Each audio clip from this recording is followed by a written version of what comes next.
There comes a moment in every life when silence becomes louder than noise. A moment when you lie awake at night, staring at the ceiling, asking yourself questions you don't say out loud. Is this all my life will ever be? Why am I working so hard and still stuck? Why does it seem like everyone else is moving forward and I'm standing still? You scroll through your phone. You watch people winning, smiling, traveling, building, and you wonder, what do they know that I don't? But let me tell you something most people will never say to you. Success is not magic. Success is not luck. Success is not reserved for a chosen few. Success is a decision followed by daily discipline, tested by pain, refined by failure, and crowned by persistence. And if you listen carefully today, not just with your ears, but with your heart, this message may change the direction of your life. Because these are not just rules. These are truths carved from struggle, lessons learned in tears, in losses, in late nights, and in moments when quitting felt easier than continuing. These are the 10 rules of success. 10 things you must do. Not someday, not when it's convenient, but starting now, if you truly want to succeed. Rule number 1. Take responsibility for your life. There comes a moment in life, a quiet moment, when the excuses stop working, when the stories you've been telling yourself no longer bring comfort, when blaming the past no longer explains the pain of the present. And in that moment, one truth stands in front of you, uninvited but unavoidable. Your life is your responsibility, not your parents, not your teachers, not your friends, not your enemies, not even your past mistakes. You. And this truth is uncomfortable because responsibility feels heavy. It removes the comfort of excuses. It takes away the safety of blame, but it also gives you something powerful. Control. You see, as long as you believe someone else is responsible for your life, you will always wait for permission to change it. You'll wait for help, wait for validation, wait for conditions to be perfect, and life will pass you by while you wait. Many people are stuck, not because they lack ability, but because they refuse to accept ownership. They say, if my parents had helped me, if I was born in a better place, if people believed in me. And yes, maybe those things are true. Maybe life was unfair. Maybe the odds were stacked against you. But listen carefully. Life does not reward fairness. Life rewards responsibility. The Bible says in Galatians 6 verse 5, for each one should carry their own load. Your load may be heavy, but it is yours. And the moment you accept it, you become stronger. Taking responsibility means you stop asking, why did this happen to me? And start asking, what can I do with what I have? It means you stop living in the past and start building the future. Because responsibility is not about guilt. It's about ownership. It's about saying, this is my life, and I will not waste it waiting for rescue. Here's a hard truth most people avoid. No one is coming to save you. Not because people don't care, but because this is your journey. Even God gives you free will. Even God will not force growth on you. You must choose it. And that choice begins with responsibility. Responsibility means you stop blaming your environment and start changing your habits. You stop blaming your circumstances and start working on your character. Because success doesn't start outside of you. It starts within you. The Bible reminds us in Proverbs 4 verse 23, above all else, guard your heart, for everything you do flows from it. Your thoughts shape your actions. Your actions shape your habits. Your habits shape your destiny. And responsibility is the first step in breaking destructive cycles. Some people say, this is just how I am. But responsibility says, this is how I choose to be until I decide to change. You are not stuck. You are not cursed. You are not doomed. You are simply standing at a crossroads. And one road is paved with excuses, the other with effort. Only one leads to growth. Taking responsibility also means facing your mistakes without running from them. It means saying, yes, I messed up. Yes, I failed. Yes, I made poor choices. But it also means saying, I will learn. I will grow. I will do better.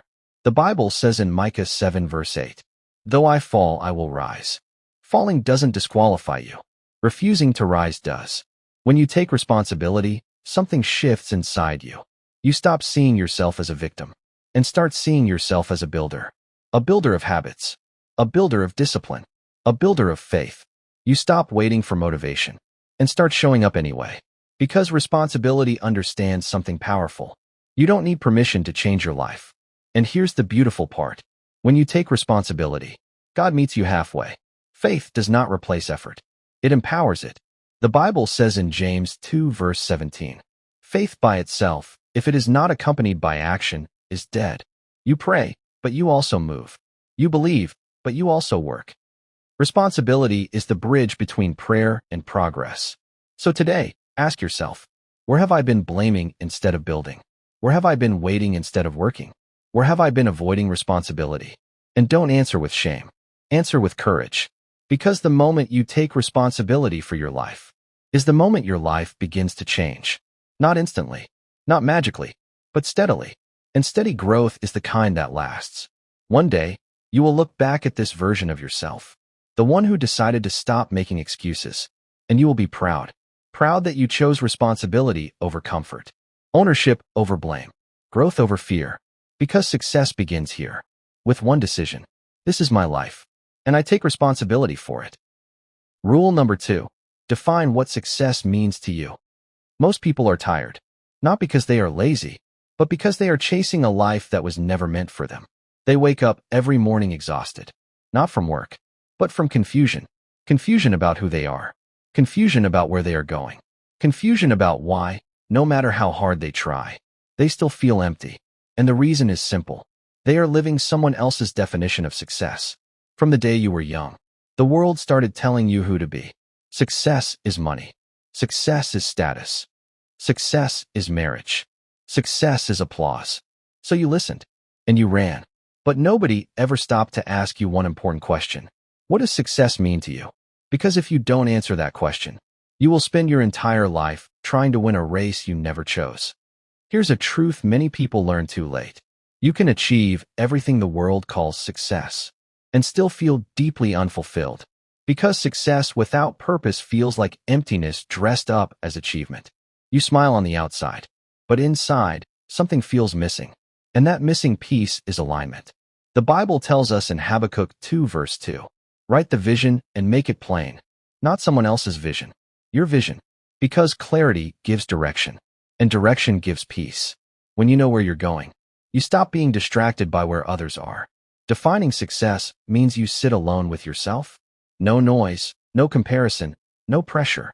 And ask hard, honest questions. What kind of life do I truly want? What kind of person do I want to become? What do I want my life to stand for? Is success peace of mind? Is it financial freedom? Is it impact? Is it healing? Is it a legacy? There is no wrong answer, as long as it's honest. The problem is this.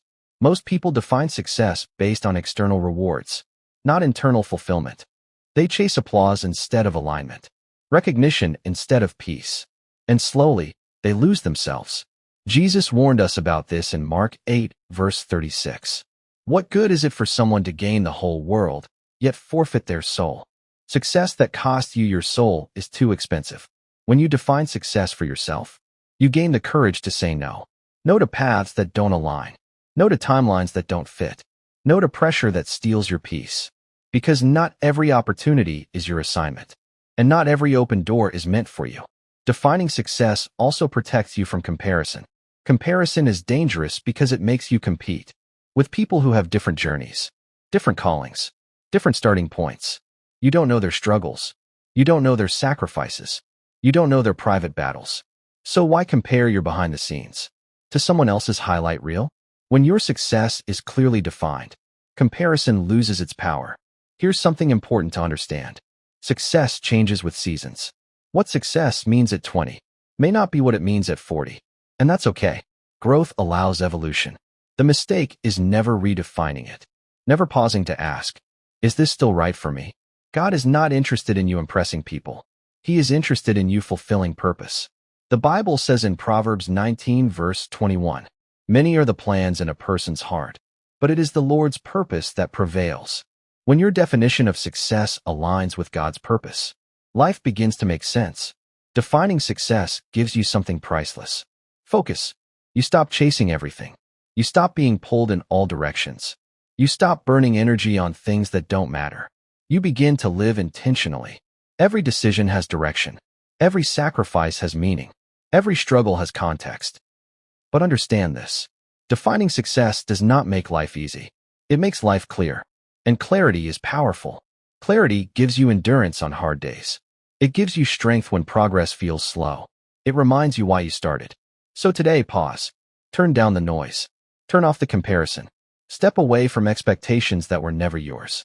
And ask yourself, what does success truly look like for me? Not what will impress others. Not what will silence critics. But what will bring peace to your soul and purpose to your life. Because once you define success, you stop wandering. And a focused life is a powerful life. Success begins not with achievement, but with clarity. Define it, and let everything else follow. Rule number 3, accept that the road will be hard. There is a lie that quietly destroys dreams. A lie that sounds comforting, but leaves people confused, disappointed, and discouraged. The lie says, if this is meant for me, it should be easy. But let me tell you something no one tells you early enough. Anything meaningful will be hard. If you are on a difficult path right now, that is not proof you are failing. It may be proof you are doing something that matters. The moment you decide to grow, life pushes back, not to stop you, but to test you. Because strength is never built in comfort. Faith is never strengthened in ease. And character is never formed without pressure. Most people quit not because the dream is impossible, but because the process is uncomfortable. They weren't prepared for the loneliness. They weren't prepared for the slow progress. They weren't prepared for the silence after the prayers. They thought effort would immediately bring results. But life doesn't work on our timeline. The Bible tells us in John 16, verse 33, in this world you will have trouble, but take heart. I have overcome the world. Notice it doesn't say maybe you will have trouble. It says you will. Hardship is not an exception. It is part of the journey. Accepting that the road will be hard does not mean giving up hope. It means adjusting expectations. It means you stop being shocked by difficulty and start being prepared for it. When you expect resistance, you don't panic when it shows up. You keep moving. Every level of success comes with a new struggle. When you have nothing, the struggle is survival. When you have something, the struggle is maintenance. When you have influence, the struggle is responsibility. The struggle never disappears. It just changes form. Think about this. Muscles grow by resistance. Diamonds are formed under pressure. Gold is refined by fire. Why would your life be any different? The pain you feel is not random. It is shaping you. The Bible reminds us in James 1 verses 2-3. Consider it pure joy whenever you face trials of many kinds, because you know that the testing of your faith produces perseverance. Joy doesn't mean enjoyment. It means understanding. Understanding that this season has a purpose. Some of your hardest days are preparing you for moments you cannot yet see. The rejection teaches humility. The delay teaches patience. The failure teaches wisdom. If life gave you everything too quickly, you wouldn't have the character to keep it. Accepting hardship also means letting go of comparison. You stop asking, why is it easier for them? Because you don't know the price they paid. You don't know the battles they fought in private. Everyone's path is different, but everyone pays something. There will be days you feel like quitting. Days you feel tired, unseen, unappreciated. Days when progress feels invisible. And in those moments, remember this. Quitting doesn't remove the pain. It only removes the possibility of growth.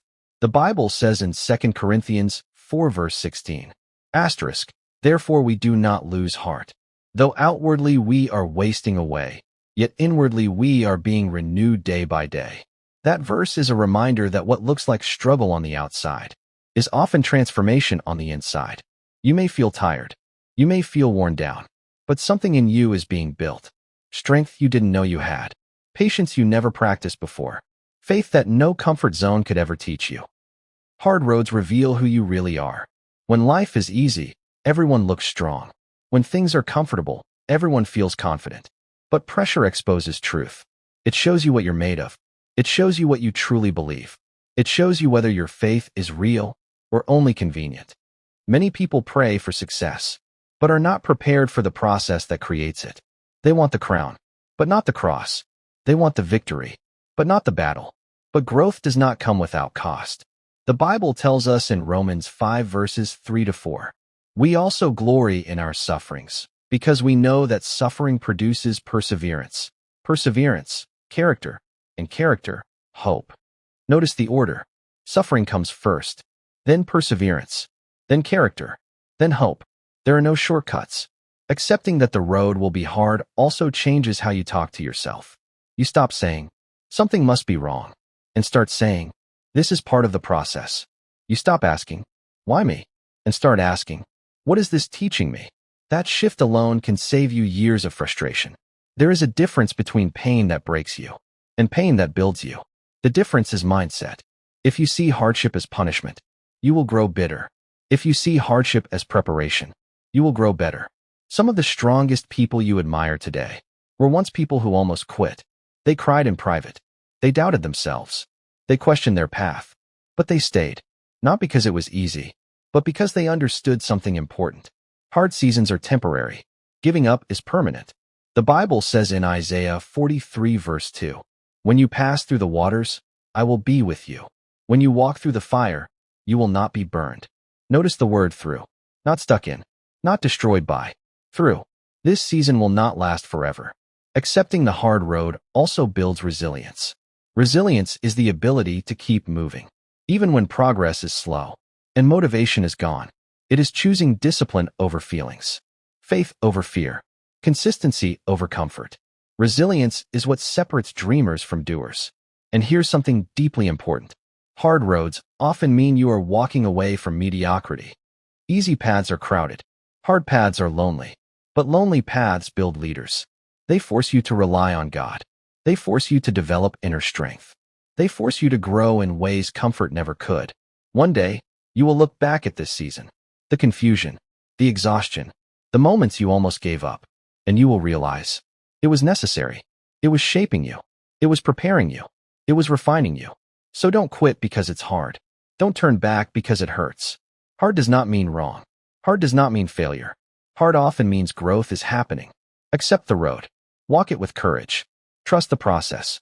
Because the road that challenges you is the road that changes you. And those who endure it are never the same again. Rule number 4. Discipline is more important than motivation. Motivation is loud. It arrives with excitement, energy, and confidence. Discipline is quiet. It shows up without applause. And this is where most people get it wrong. They wait to feel inspired. They wait to feel ready. They wait to feel motivated. But success doesn't respond to feelings. Success responds to consistency. Motivation comes and goes. Some mornings you wake up full of fire. Other mornings you wake up empty. If your progress depends on how you feel, your results will always be unstable. Discipline understands a deeper truth. You don't need to feel like it to do what needs to be done. Discipline is choosing purpose over comfort. It is waking up when you'd rather sleep. It is working when no one is watching. It is staying committed long after the excitement fades. Because the truth is, motivation starts things, but discipline finishes them. The Bible tells us in Luke 16 verse 10, "Whoever can be trusted with very little can also be trusted with much." Small, disciplined actions build trust with yourself and with God. You don't become strong overnight. You become strong by showing up daily. Most people overestimate what they can do in a week and underestimate what they can do in a year. Discipline plays the long game. It doesn't rush. It doesn't panic. It understands that progress is cumulative.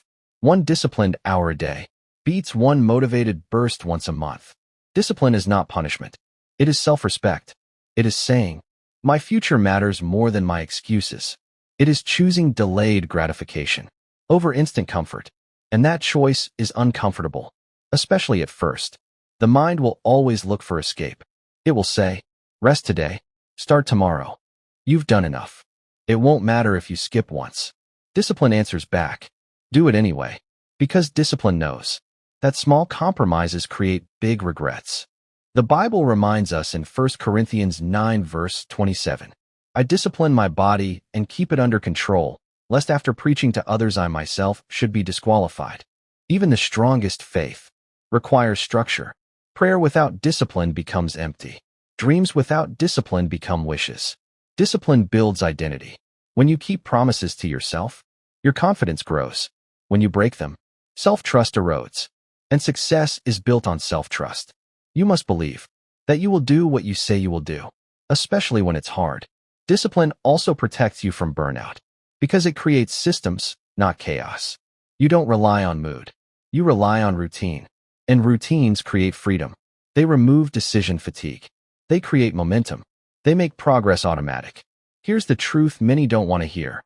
You will never feel motivated enough. There will always be days you'd rather quit. Discipline is what carries you through those days. It is faith in action.